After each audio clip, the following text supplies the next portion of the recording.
Presentation planning. 1.1 Audience and environment. Knowing the audience, general age, language, cultural background, occupation, educational level, the knowledge of subject, etc. is the most important aspect of developing the presentation. For instance, if the age group of the audience is going to be children, then we can have a presentation which has more pictures than content, as this will keep the children interested and will make things easier to understand. Similarly, if the audience is going to comprise of adults, then a more content-driven approach would be beneficial. In the same way, keeping in view the educational level of the audience is also important, as this will help in making the content more specific for that particular group. In the same way, they must take into account the occupation and the cultural background of the audience. They are very important, as you would not want to be factually incorrect about things which might be relevant to a particular culture. Understand venue considerations like lighting, room size, and layout.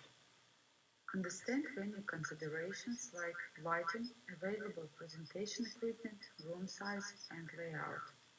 Along with the demography and knowledge base of the audience, we must also take into consideration the different aspects about the venue for the presentation.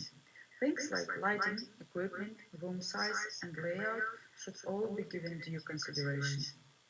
In the room size is very large, and the screen available is going to be comparatively smaller, then it becomes very important to use larger fonts for all the text, so that everything is visible to all the people in the room. Similarly, how bright or dark the lighting in the room is going to be is an important consideration to select the right colors for the different texts and pictures. Understand technical presentation considerations like video equipment, audio equipment, presentation accessories, connectivity. The laptop is an obvious choice, but a few other vital pieces of equipment might be easy to forget. Projector and replacement bulb, mouse and mousepad, remote, the ones with the built-in laser pointer are nice, microphone, headphones if you use them, appropriate cables including a dual mini plug if you use a boombox for sound, video adapter, many projectors want VGA if your laptop doesn't output VGA. Most conference facilities will supply some or all of these items, but working with your own equipment has its advantages. You'll be more at ease with your own equipment and you'll be able to quickly troubleshoot most problems. Also consider the addition of a portable screen. A blank wall works in a pinch, but it isn't the best way to present yourself, your product, or your company. Part number 1.2 Design, Content and Layout. Understand timing considerations like tailor content to time available, allow appropriate time interval for each slide. One of the first things you need to determine is how long your presentation is going to run for. This is because a 10-minute presentation will need to be prepared differently than a 30 minutes one. Generally, longer presentations need more preparation. If you fail to prepare accordingly, then you run the risk of running out of things to say. You can most likely win in a 10-minute presentation, but not a lengthy one. Understand that presentation dialogue is supported by graphical objects and text. Understand the importance of limiting the level of detail of graphical objects and text. If you have lots of text to incorporate, allocate half the slide to text and half to the image. Choose one high-quality image that sums up the main theme of the slide. Choose any visual that represents goals and objectives.